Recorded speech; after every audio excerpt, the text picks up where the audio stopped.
बेटा बस ओके आज आपल्या या धम्मदीप बुद्धविहारामध्ये पूजनीय भिक्खू संघ उपस्थित झाला. तुमच्यावरती भिक्खू संघाने अनुकंपा केली. तुमच्या श्रद्धेचं अनुमोदन केलं, दान पारमितेचंही अनुमोदन केलं आणि जे काही भिक्षूचं कर्तव्य असतं, जबाबदारी असते, ती जबाबदारी त्यांनी पार पाडली. एका अर्थाने उपासक उपासिका यांचं जे काही कर्तव्य असतं ते सुद्धा तुम्ही पार पाडलेलं आहे. आणि अशा या मंगलमय कर्मामधून जे काही पुण्य प्राप्त होत असतं ते महाफलदायी असतं, लाभदायी असतं.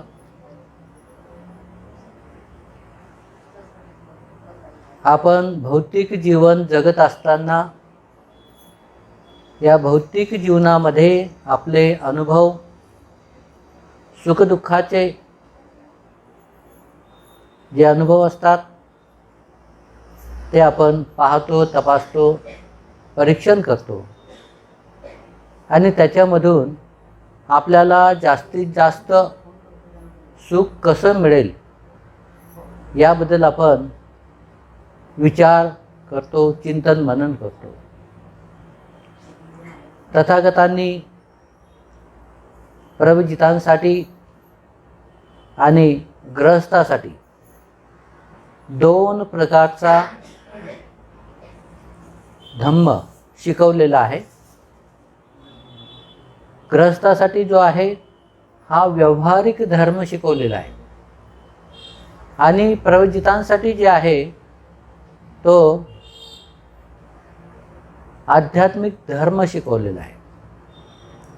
म्हणजे प्रवजितांनी आध्यात्मिक मार्गाने आचरण करून जीवनामध्ये जे काही अडीअडचणी असतात त्या गोष्टीला समजून घेऊन आचरण करून त्यापासून स्वतःची मुक्तता करणे, आध्यात्मिक पदाला पोहोचणे आणि जन्ममरणाच्या भवचक्रापासून मुक्ती मिळवणे, हे ध्येय उद्देश प्रवजितांचं असतं, श्रमण भिक्षूंचं असतं.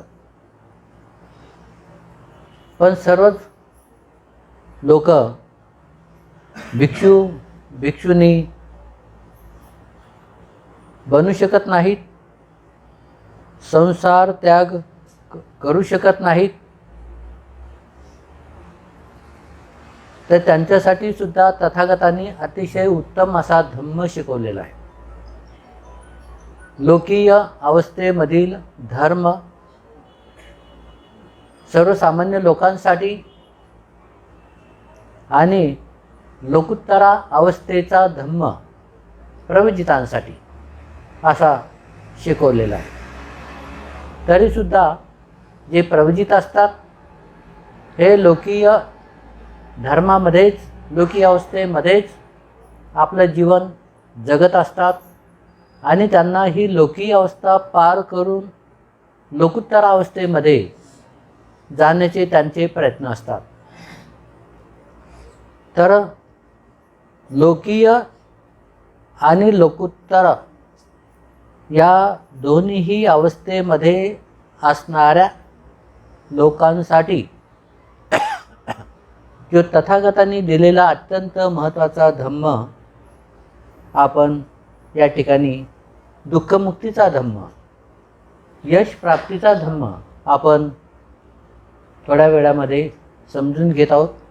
कारण तुम्ही सकाळपासून व्यस्त आहात या कार्यक्रमामध्ये, त्याची कल्पना आहे.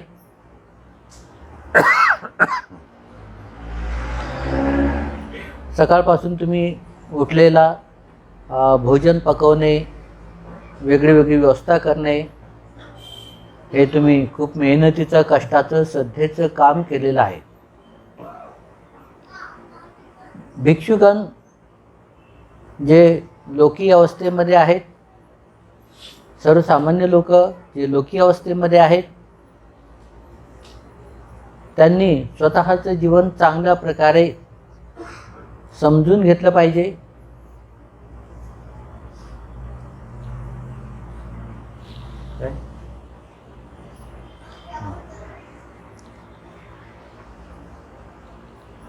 जे भिक्षू लोकी अवस्थेमध्ये ग्रस्तांच्या या व्यावहारिक धर्मामध्ये जीवन जगत आहेत, त्यांनी 8 गोष्टीचं लक्ष ठेवलं पाहिजे, 8 गोष्टीचे जाणीव ठेवली पाहिजे. जे काही ज्याला आपण लोकधर्म 8 म्हणतो, या 8 लोकधर्मामध्ये हे सर्व माणसं, हे सर्व चाहे ते प्रवचित असोत किंवा ग्रस्ती असोत, या लोकीय धर्मामध्ये जीवन जगत असतात. पण ते लोकीय अवस्थेपासून लोकोत्तर अवस्थेपर्यंत जाण्याचा त्यांचा मार्ग हा अत्यंत कठीण असतो. पण ध्यान ठेवलं, लक्ष ठेवलं, आचरण केलं तर ते सहजच लोकीय अवस्थेपासून लोकोत्तर अवस्थेपर्यंत जाऊ शकतात. तर त्यांनी जे काही 8 लोकधर्म आहेत त्याबद्दल आपण थोडंसं ध्यान दिलं पाहिजे, चिंतन मनन केलं पाहिजे, त्यापासून मुक्त होण्याचा प्रयत्न केला पाहिजे. तर लाभ आणि अलाभ, काही माणसं लाभामध्ये आसक्त होतात, लाभामध्ये बुडून जातात. लाभ मिळाला तर खूप खूप लाभ मिळावा, त्याची सीमा ते बांधू शकत नाहीत. लाभ व्हावा, खूप फायदा व्हावा अशी त्यांची अपेक्षा असते. म्हणून ते जास्तीत जास्त प्रयत्न करतात, धन मिळवण्याचा अट्टहास करतात, प्रयत्न करतात. आणि कितीही धन मिळालं तरी त्याच्यामध्ये त्यांना संतुष्टी, समाधान, आनंद मिळत नाही.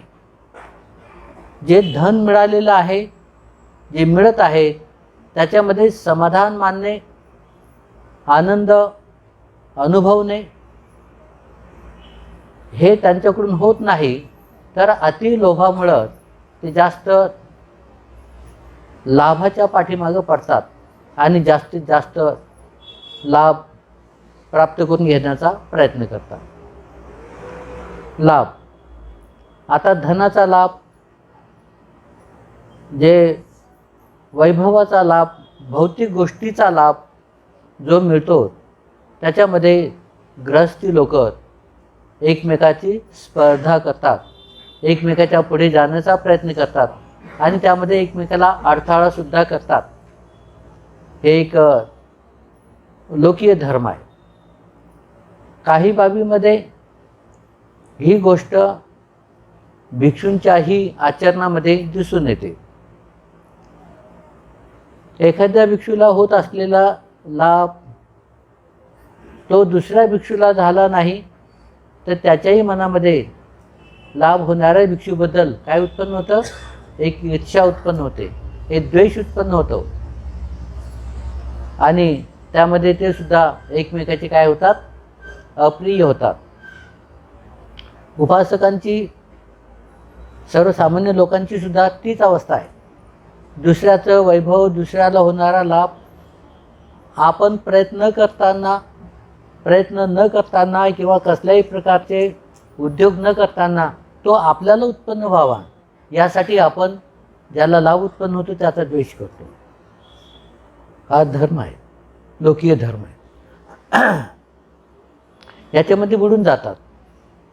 काही माणसं जिथे अलाभ होतो, म्हणजे जिथे नुकसान होतं, तोटा होतो, त्यामध्ये बुडून जातात, हतबल होतात, निराश होतात, डिप्रेशनमध्ये येतात चिंताग्रस्त होतात आणि पुढील उद्योग करणं सोडून देतात.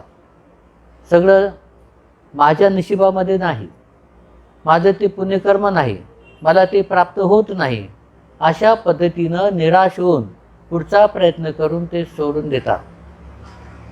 माणसाने प्रयत्नवादी असावं, कर्तव्यदक्ष असावं, सदोदित प्रयत्न करावे, उत्साही असावं.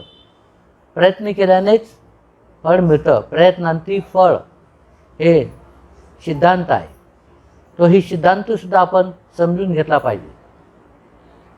भिक्षुकांसुद्धा खूप खूप प्रयत्न करतात, ध्यान करतात, तप करतात, साधना करतात, तरी पण दुःखी असतात.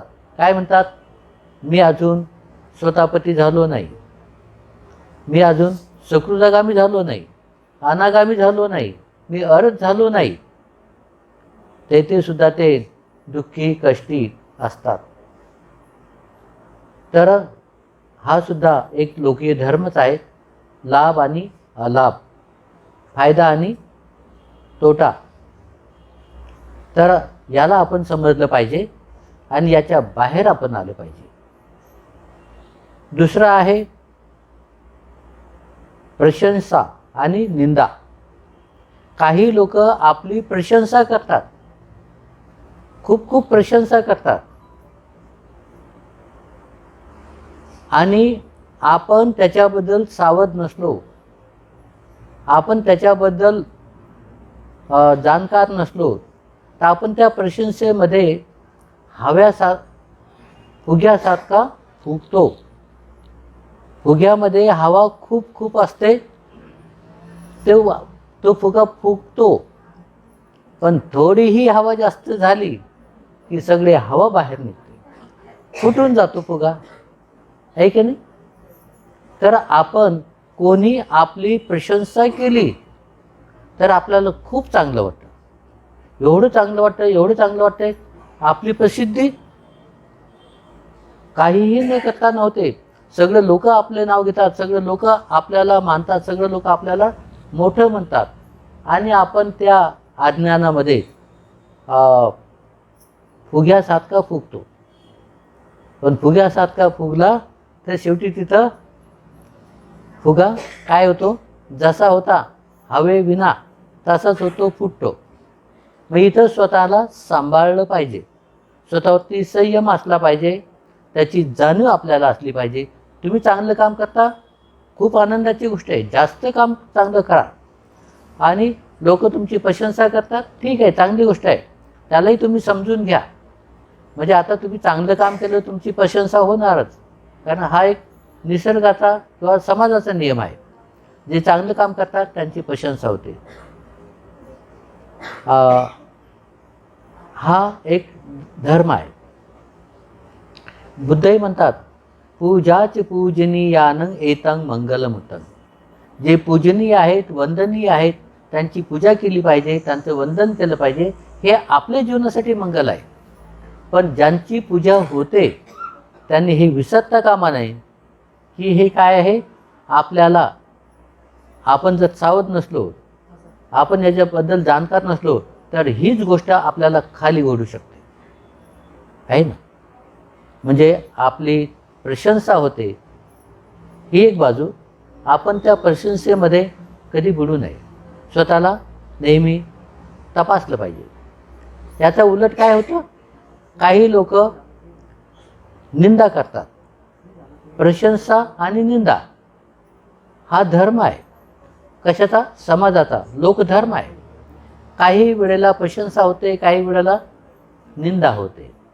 तर निंदा करणारेही आपल्या सभोवती असतातच. म्हणजे बुद्ध म्हणतात, या जगामध्ये ज्याची नेहमी प्रशंसाच होते असं कोणीही नाही, आणि ज्याची नेहमीच निंदा होते असाही कोणी नाही.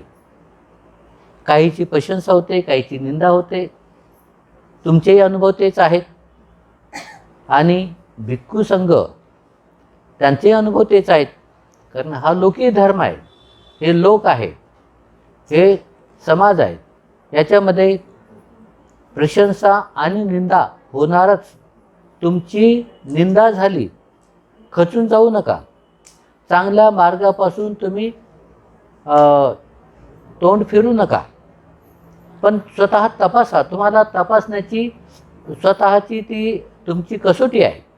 तुमची परीक्षा तुम्ही स्वतः केली पाहिजे. लोक तुमची निंदा करतात, कशासाठी करतात, का करतात, ते योग्य की अयोग्य आहे हे सुद्धा तुम्हाला समजलं पाहिजे. जर तुमची निंदा होते तर ही तुमच्यासाठी चांगली संधी आहे. लोक फुकट तुम्हाला गाईडलाईन देतात, लोक फुकट तुम्हाला सज्ज करतात कसलाही मोबदला न घेताना. त्यांचे तुम्ही उपकार मानले पाहिजे. त्यांचा द्वेष करता कामा नये, त्यांना वाईट म्हणता कामा नये, त्यांना शत्रू मानता कामा नये. माझी निंदाच होते, मला तर कोणी चांगलंच म्हणत नाही आणि हे लोक माझ्या सगळ्या वाईटावरतीच आहेत, असंही मनामध्ये त्यांच्याबद्दल द्वेष भावना करता कामा नये. ते म्हणत असतील तर तुम्हाला स्वतःला तपासण्याची संधी आहे.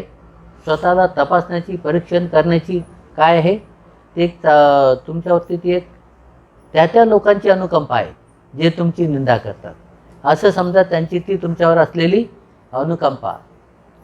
आणि जर कदाचित ते खरंच वाईट बुद्धीनं तुम्हाला तुमच्या मार्गापासून परावृत्त करण्यासाठी, तुमच्या जीवनामध्ये मानसिक तणाव उत्पन्न करण्यासाठी, दुःख उत्पन्न करण्यासाठी, डिप्रेशन उत्पन्न करण्यासाठी जर ते तुमची निंदा करत असतील, त्याला तुम्ही तपासलं पाहिजे.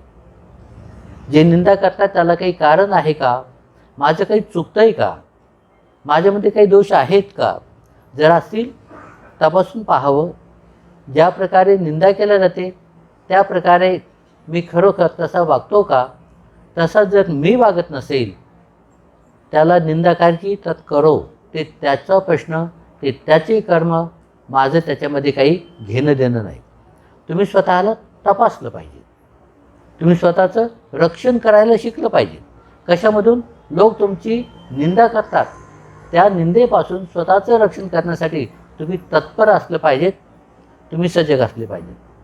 जर अशा पद्धतीनं निंदा करणाऱ्याचंही तुम्ही कौतुक केलं, त्यांचं परीक्षण केलं आणि तुमचंही परीक्षण केलं, तर तुमच्या जीवनामध्ये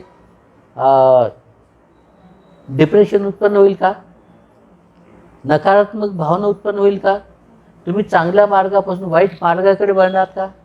नाही. इथं तुम्ही आणखी काय होता, मजबूत होता. बघा, फायदा आहे की तोटा आहे? फायदाच आहे. लोकांनी तुमची प्रशंसा केली, तो पण फायदा आहे. तुम्हाला ते उत्साहित करतात, चांगले कर्म तुम्ही करावेत, पण प्रशंसेमध्ये बुडून जाऊ नये आणि निंदेमध्ये सुद्धा बुडून जाऊ नये. स्वतःला वाचवलं पाहिजे.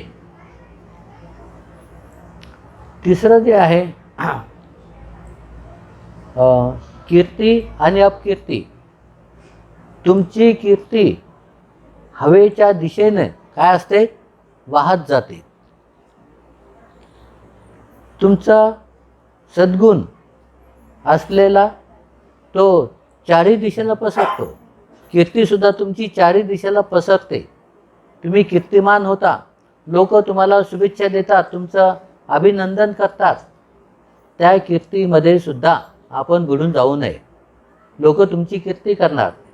काही लोक तुमची, त्यांना सहन न झाल्यामुळं तुमच्यासारखे ते कष्ट, प्रयत्न किंवा चांगले कर्म करू शकत नाहीत, तर ते तुमची अपकीर्ती करतात. तुम्हाला तुमचं महत्त्व कमी होण्यासाठी, बदनाम करण्यासाठी ते प्रयत्नशील असतात. तर हे सुद्धा त्यांचे काय आहेत, वाईट कर्म आहेत. द्वेषामधून, ईर्ष्येमधून हे ते वाईट कर्म तुमची अपकीर्ती करण्यासाठी करतात. तर तुम्ही कीर्तीमध्ये आणि अपकीर्तीमध्ये, या धर्मामध्ये सुद्धा बुडून जाता कामा नये. पहिला आहे लाभ आणि अलाभ, नंतर प्रशंसा आणि निंदा, कीर्ती आणि अपकीर्ती, आणि शेवटचा आहे सुख आणि दुःख. काय? शेवटचा धर्म कोणता आहे? सुख आणि दुःख. काही लोक जीवनामध्ये थोडं सुख मिळालं तर चांगले कर्म सोडूनच देतात.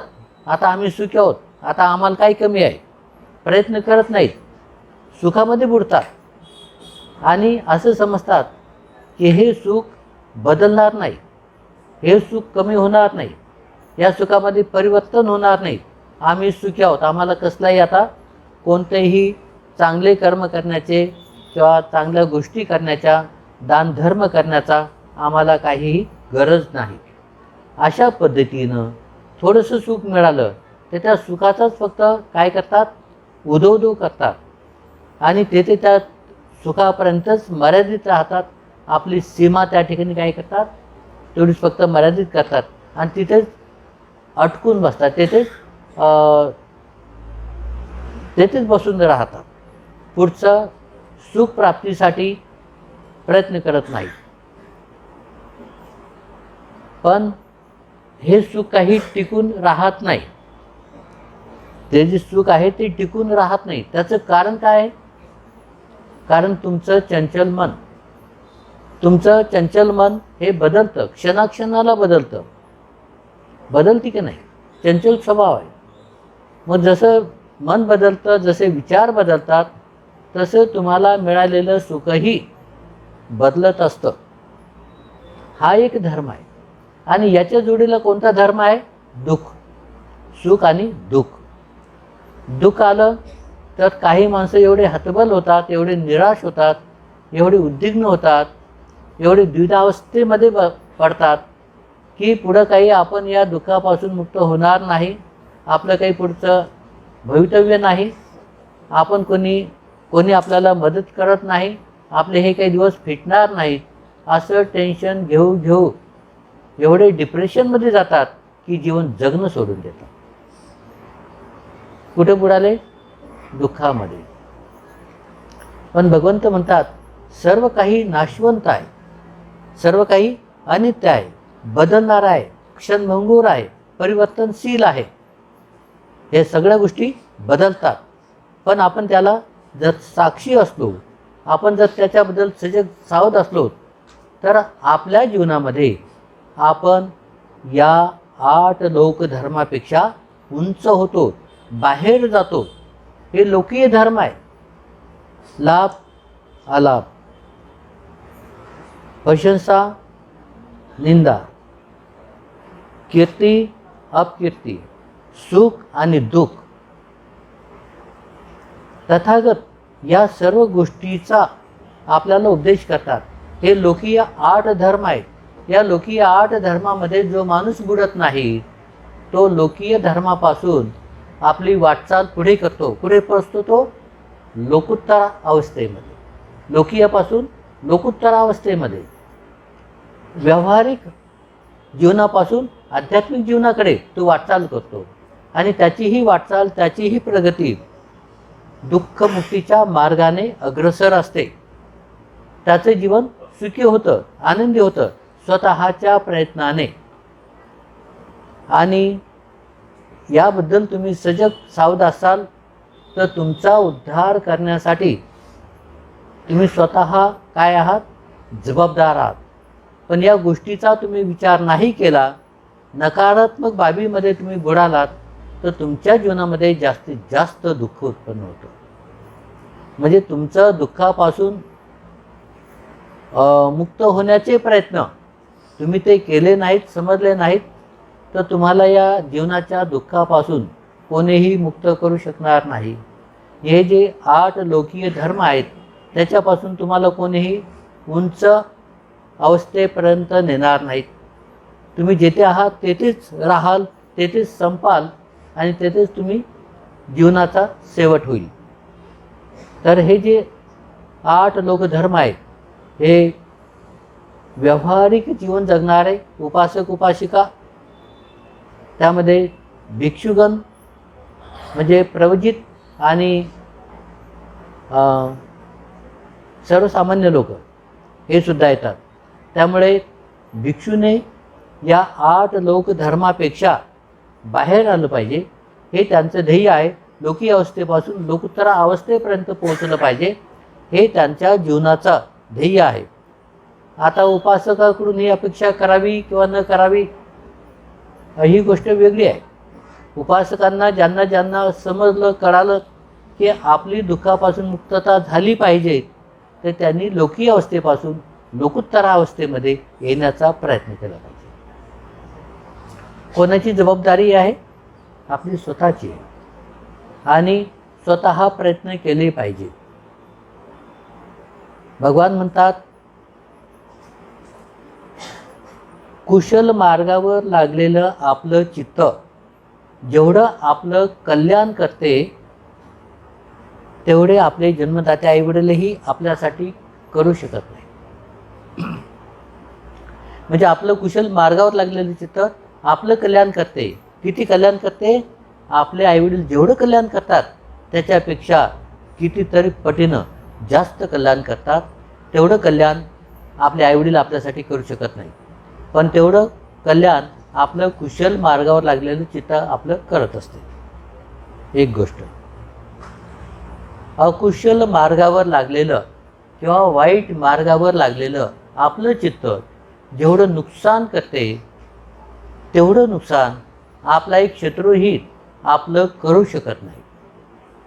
म्हणजे बघा, आपलं वाईट मार्गावर लागलेलं चित्त आपलं जेवढं नुकसान करते, तेवढं नुकसान आपला एक कट्टर शत्रू अनेक जन्माचा तो सुद्धा करू शकत नाही.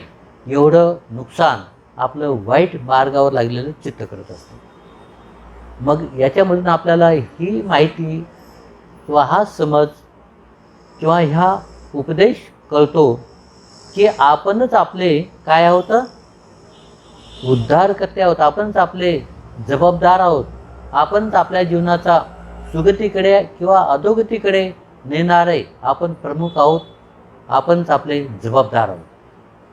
म्हणून आपलं जीवन जगताना आपण आपल्या विचाराचा, आपल्या मनाचा, आपल्या कृतीचा, आपल्या आचरणाचा आपण विचार केला पाहिजे, संशोधन केलं पाहिजे, चिंतन मनन केलं पाहिजे आणि स्वतःच्या प्रयत्नाने या जीवनाच्या दुःखापासून स्वतःची सुटका केली पाहिजे. बुद्ध फक्त मार्गदाता आहे, उपदेश करणारे, धम्म देणारे, शिकवणारे आहेत. पण आपला हात हातात घेऊन आपल्याला निर्वाण पदापर्यंत घेऊन जाणारे आहेत का? तो मार्ग आपल्या स्वतःला चालावा लागणार आहे. म्हणून बुद्ध म्हणतात, मी फक्त मार्गदाता आहे, मोक्षदाता नाही. मोक्ष तुम्हाला स्वतः मिळवावा लागेल आणि त्याच्यासाठी तुम्ही उद्योगी असले पाहिजेत, प्रयत्नशील असले पाहिजेत. स्वतःची जबाबदारी दुसऱ्यावरती टाकून अपेक्षा करून काहीही प्राप्त होत नाही. स्वतः प्रयत्न केल्याशिवाय काहीही मिळत नाही. तुम्ही हात पुढे केले, लोकांची अनुकंपा असेल, लोकांचं पुण्यकर्म असेल, लोकांचं मोठेपण असेल, तर पुढे केलेल्या हातावरती काही ठेवतील.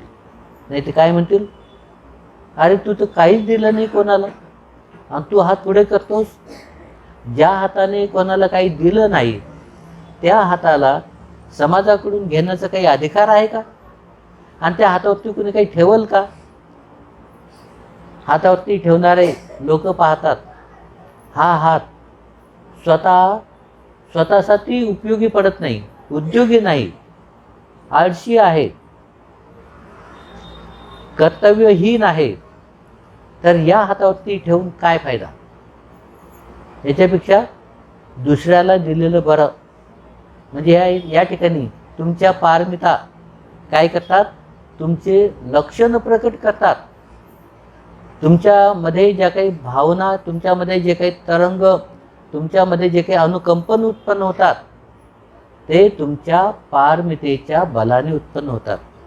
आणि हे तरंग, हे विचार, ह्या भावना दुसऱ्यापर्यंत पोहोचतात आणि दुसऱ्याला प्रभावित करतात. जर तुमच्या दानकर्म असेल, पुण्यकर्म असेल, पारमिता असेल, तुम्ही कोणाला मदत केली असेल, तर निश्चितच ते लोक तुम्हाला मदत करतात. ते लोक मदत करतात म्हणजे धम्म तुम्हाला मदत करतो. तुम्ही धम्माचं रक्षण केलं तर धम्म तुमचं रक्षण करतो. तुम्ही धम्माच्या मार्गाने दुसऱ्याचे हित कल्याण केलं तर धम्मसुद्धा तुमचे हित कल्याण करतो. लोक तुमचे सहाय्यक बनतात, कल्याणकारी मित्र बनतात आणि तुम्हाला सुखामध्ये मदत करतात. तुमच्या सुखामध्ये मदत करतात, तुमच्या दुःखामध्ये सुद्धा मदत करतात. तर अशा पद्धतीनं आपण जीवन जगलं तर आपल्या जीवनाचा फायदा आपल्याला होऊ शकतो. अन्यथा जन्माला आले आणि फुकट मेले असं होऊ नये.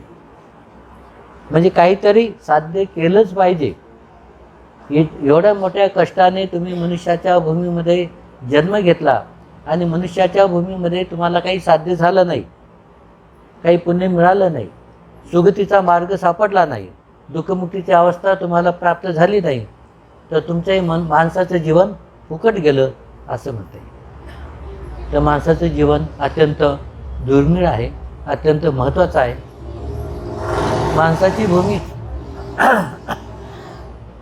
माणसाची भूमी ही सुगतीची भूमी आणि अधोगतीची भूमी यामध्ये असलेली महत्त्वाचं एक भूमी आहे, ती मनुष्याची भूमी. म्हणजे तो त्या ठिकाणी काय आहे, एक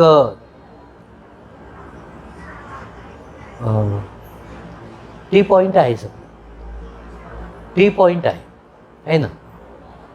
म्हणजे तुम्ही माणसाच्या भूमीमधून सुगतीला जाऊ शकता किंवा अधोगतीला जाऊ शकता. तर अशा पद्धतीनं या भूमीचा हा काय ट्रायंगल आहे, टी पॉईंट आहे. माणसाच्या भूमीमध्ये आल्यानंतर तुम्ही बोधिसत्व बनून पारमिता पूर्ण करू शकता. तुम्ही माणसाच्या भूमीमध्ये आल्यानंतर धम्माचं आचरण करून अर्हत बनू शकता, निर्वाणपद प्राप्त करू शकता, जन्म मरणाचं भवचक्र तोडू शकता. माणसाच्या भूमीमध्ये जन्म घेऊन तुम्ही बुद्ध बनू शकता, सम्यक बुद्ध बनू शकता. म्हणजे बोधिसत्वाला सुद्धा बुद्ध बनायचं असेल, आपलं अंतिम लक्ष साध्य करायचं असेल, सम्यक बुद्ध बनायचं असेल, तर त्या बोधिसत्वाला सुद्धा कुठे जन्म घ्यावा लागतो, माणसाच्या भूमीमध्ये. आणि तुमचा जन्म कुठे झाला, माणसाच्या भूमीमध्ये. मग तुम्ही अर्हतपदाला जाऊ शकता, निर्वाण मिळू शकता, बोधिसत्व बनून आपल्या पारमिता तुम्ही करू शकता किंवा बुद्ध बनू शकता, सम्यक बुद्ध बनू शकता. तुमच्या पारमितेवरती अवलंबून असेल. बाबासाहेब बोधिसत्व जन्म कुठे घेतला, माणसाच्या भूमीमध्ये. सिद्धार्थ गौतम बोधिसत्व जन्म कुठे घेतला, माणसाच्या भूमीमध्ये.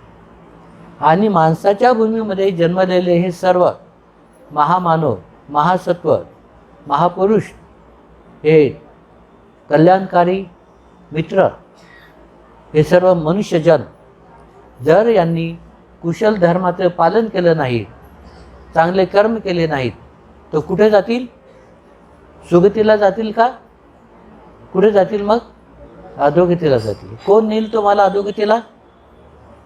कोणी रिकामा आहे का तुम्हाला नेण्यासाठी? कोणी तुम्हाला मदतगार आहे का? कोणी तुमचे जबरदस्ती करून तुम्हाला घेऊन जाणारे आहेत का? तुमचेच कर्म कुठे जाईल, अधोगती दुर्गतीकडे जाईल.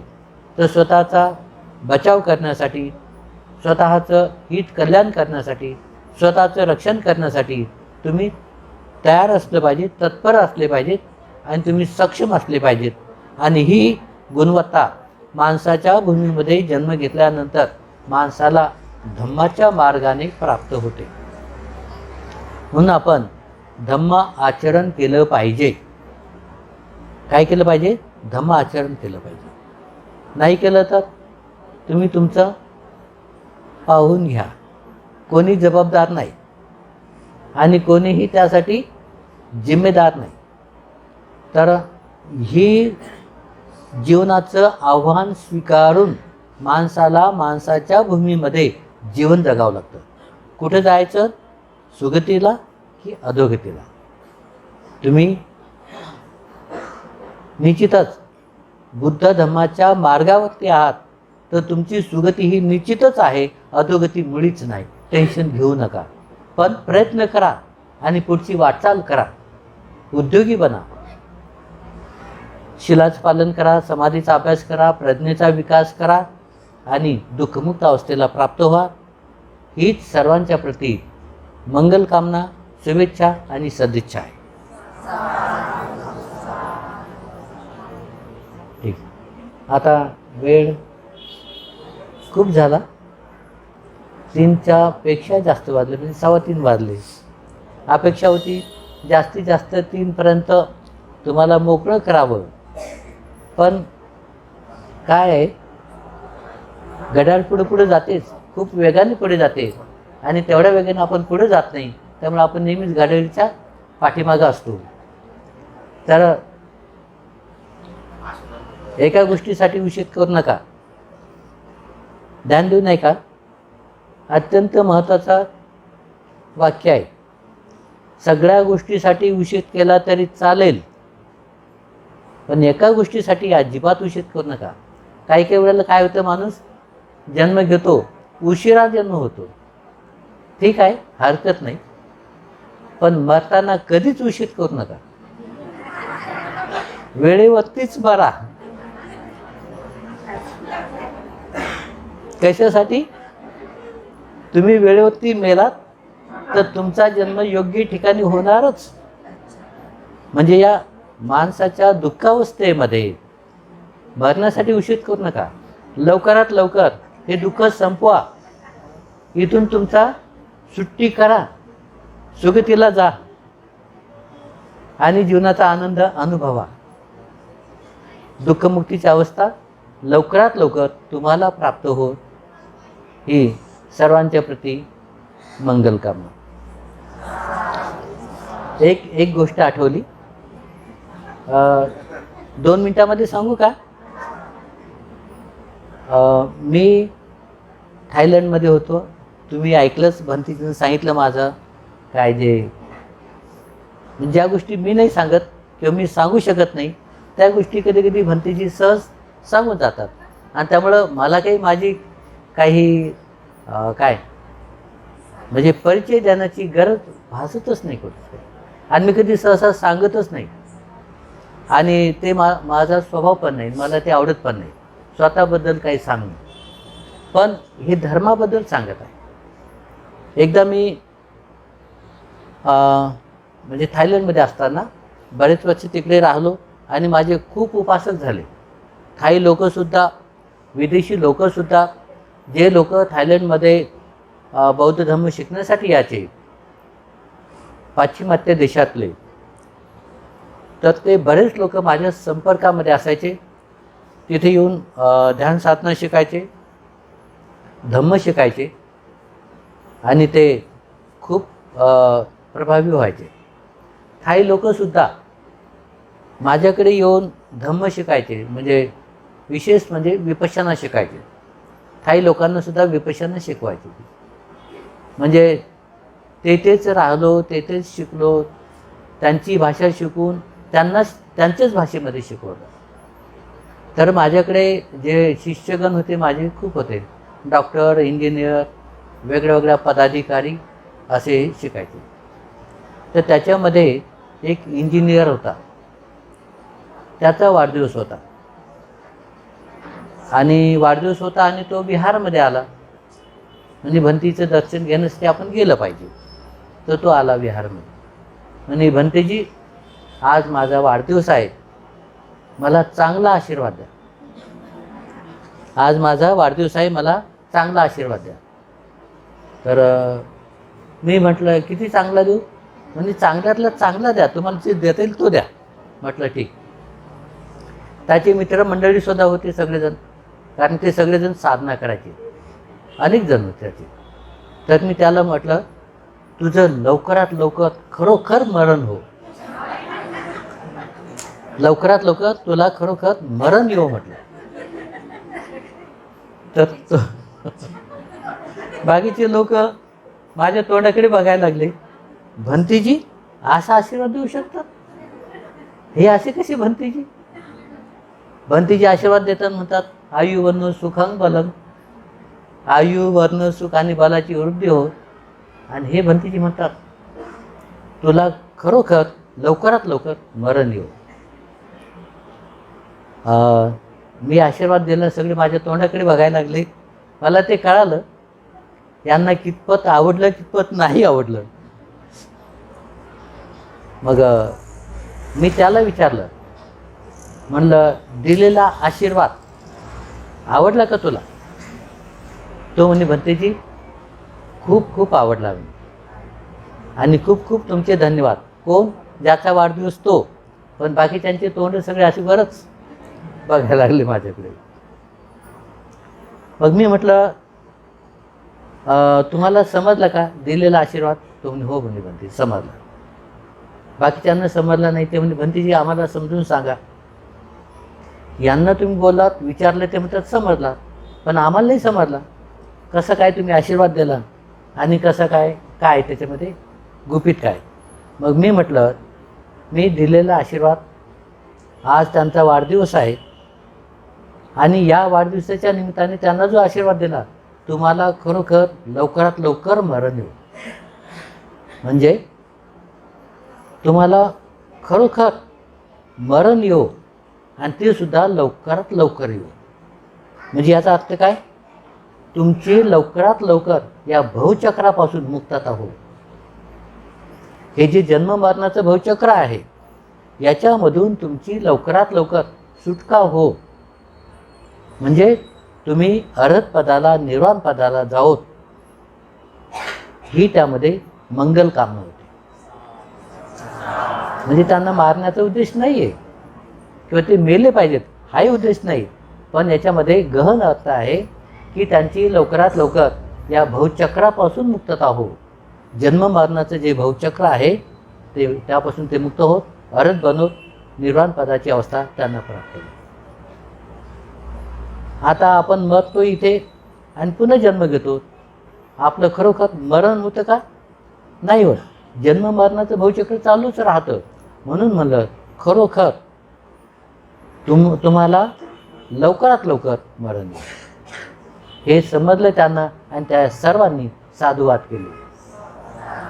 आणि सगळे काय म्हणत, भंतीजीचा आशीर्वाद सगळ्यात मोठा, आणि आमचं सुद्धा तेच म्हणणं आहे, तुम्हाला लवकरात लवकर मरण येऊ आणि लवकरात लवकर तुमची सुटका हो. असं त्यांनी सुद्धा नंतर असाच काय मंगलकामना आशीर्वाद त्यांच्या मित्रांना दिला. तर ही आपली अवस्था आहे. आपण या अवस्थेला पोहोचलं पाहिजे. लवकरात लवकर आपण जीवनमुक्त अवस्थेला गेलं पाहिजे. आपली जबाबदारी, आपलं कर्तव्य. ठीक, हात जोडून शुभ आशीष ग्रहण करा.